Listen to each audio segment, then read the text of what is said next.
Your Most Avid Reader by Bibi Berki.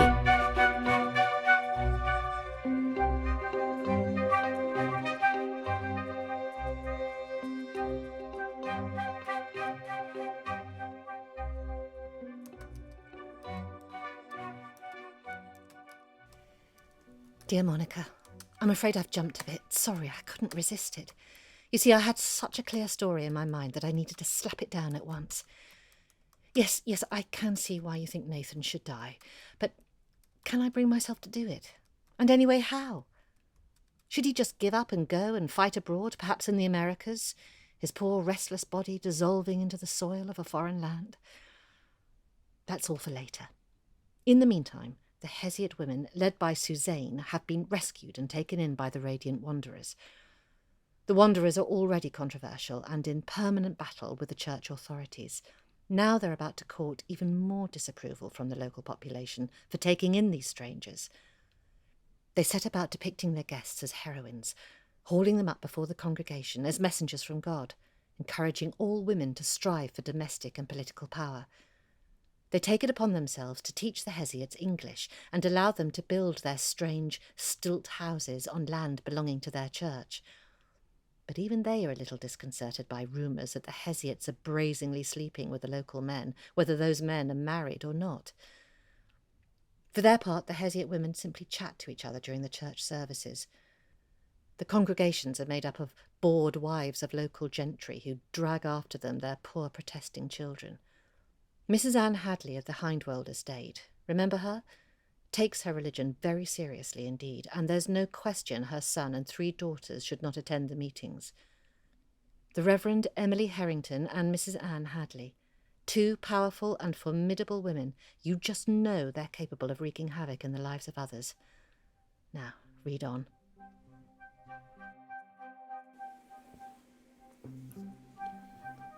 The Women in the Woods, Chapter 7. Thou art strong, aye, thou art. Do not believe them when they tell thee thou art weak, the weaker vessel. For thou art strong, the Lord made thee strong. Thou must bear children, bear illness, bear with the afflictions of imposed inferiority. That is what makes thee strong. Who dost thou need? Husbands? Nay. Children? Nay. For they are the ones with need. They are the ones who crave thee. And in turn thou cravest the Lord, the only man thou shalt ever truly crave. For we women are the nearest to the Lord. We women can love the Lord. We women can understand the Lord. We are chosen by him to lead by his example. We have inherited his message, and we will take it to the menfolk and to the children, and it will come from us. I bid thee, call out to him with me. We hear you, Lord.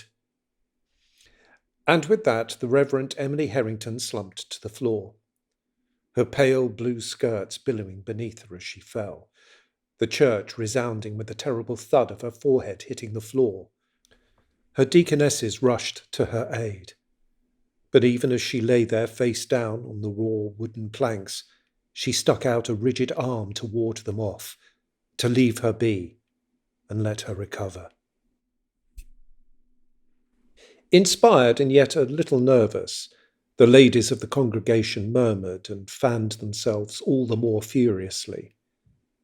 Soon, convinced of their leader's physical well-being, they began to mumble amongst themselves that, aye, truth be told, they were the strong ones. They did have natural leadership about them, and they were indeed misunderstood. The murmuring grew in volume until the ladies' objections to the mainstream became an outcry. And little Miss Anne Pikeman, 29 and with 4 children, the wife of a Wolds gentleman farmer, found herself moved to stand up and declaim for all the world to hear that she was a monarch, treated like a servant, and yet a monarch, Sure enough. The ladies clapped and cheered. Dominic Hadley watched his mother out of the corner of his eye and saw that she nodded ever so slightly, and by that gave her tacit approval to these incendiary words. Dominic often found himself looking to his mother to gauge her response to the world. He rarely sought the same guidance from his father. What puzzled the boy was that although his father was deemed the head of the household, his mother was in real charge, not just of the house and the estate, but of his father as well. And then there was the myth that his father was the learned one of the family, the scholar, the man of letters. To Dominic, it was plain that his mother could outwit their father on any given subject.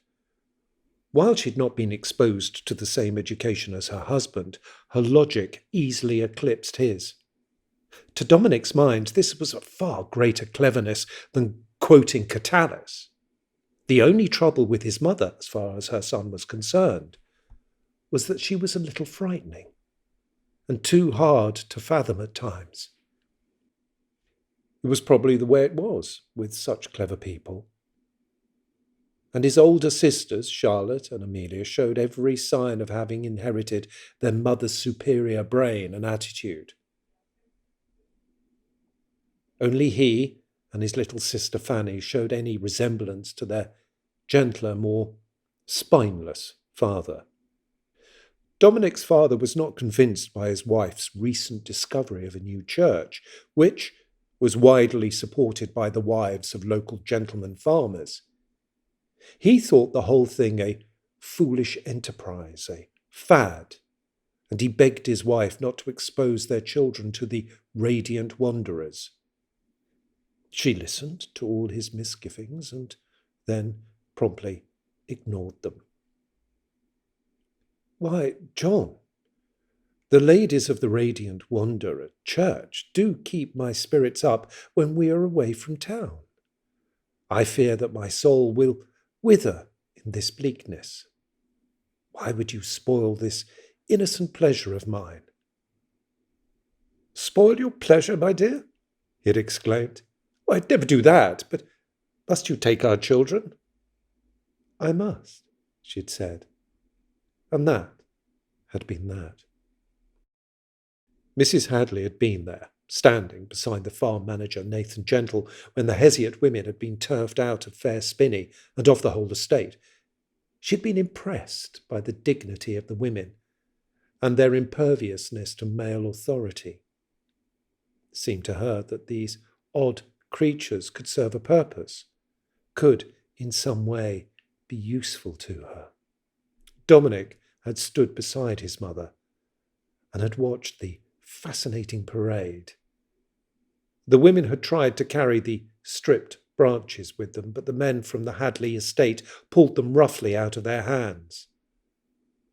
The Hesiots never argued or flinched, but remained upright and silent and merely moved on.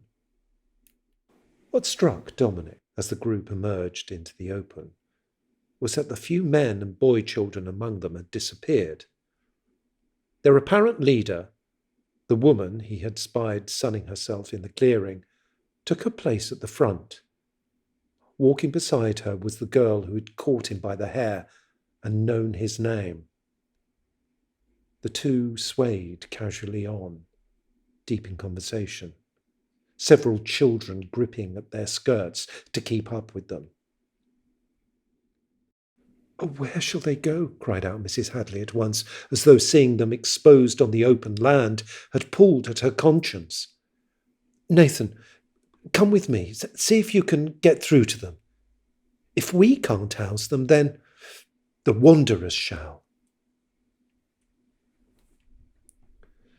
The Reverend Mrs. Herrington wore no wig, didn't powder her hair. She had no lace about her, no finery at all. Her lavish brown curls fell about her shoulders, and her red cheeks glowed magnificently with exertion and passion. There was nobody like her in that bare, wood-floored church. Yet there was a good 30 souls in her congregation who ached to be just like her, to speak and think like her, but most of all to care nothing for property as confidently as she did. Suddenly her voice was calm again. We will wander the earth forever, for this is our calling, and we will travel towards radiance, for to travel the right way is already half the journey. Be sure to remember thy strength, my women of radiance. It has been given to you by God, and God will be saddened if you squander it. Go out and revel in it. And with that, 30 sets of adult hands clapped frantically, while countless little hands lay folded on laps and young eyes looked towards the oak doors of the church, yearning for them to be opened and to release them. Barely 3 miles away from all the clapping and heaving in the church house, another hot-headed audience was feeling just as moved and aggrieved. This crowd was led by none other than Nicholas Rouse, young Dominic Hadley's tutor. His audience was made up of working and workless poor. These were the people who had once farmed the common land with a degree of contentment, but had been surprised to see it disappearing from under their feet. Their confusion had grown into animosity as they realized who and what they had become. Vassals. The articulate young gentleman who worked for Master Hadley was incensed on their behalf, and adept at fanning the flames of their anger. Rouse had plenty of fire of his own. The day after Dominic had run from his classroom, the tutor had been summoned before his employee's study, and while Mr. Hadley had shuffled and mumbled inarticulately, his wife cut through the fog of indecision and informed the tutor that he should start seeking a new position. Rouse hadn't waited to be insulted, but left at once and taken lodgings in Louth. From there he planned his return to the capital, but in the meantime he stifled his humiliation by joining with other detractors of the ruling classes. He would go nowhere until he had made the Hadleys sorry for the high-handed way in which they'd treated him. Change was coming, and he was determined that, for the Hadleys, it should be catastrophic.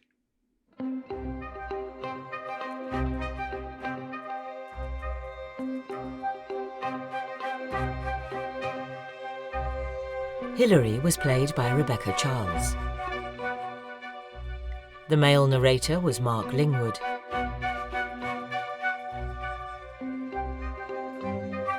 Your Most Avid Reader was written by Bibi Berki, with sound editing by Mark Lingwood. It was made by Tempest Productions and brought to you with the kind support of Rattlesnake Books, an established seller of books, maps, ephemera, art and curiosities. Rattlesnake Books can be found on Instagram, Etsy, Abe Books and Biblio.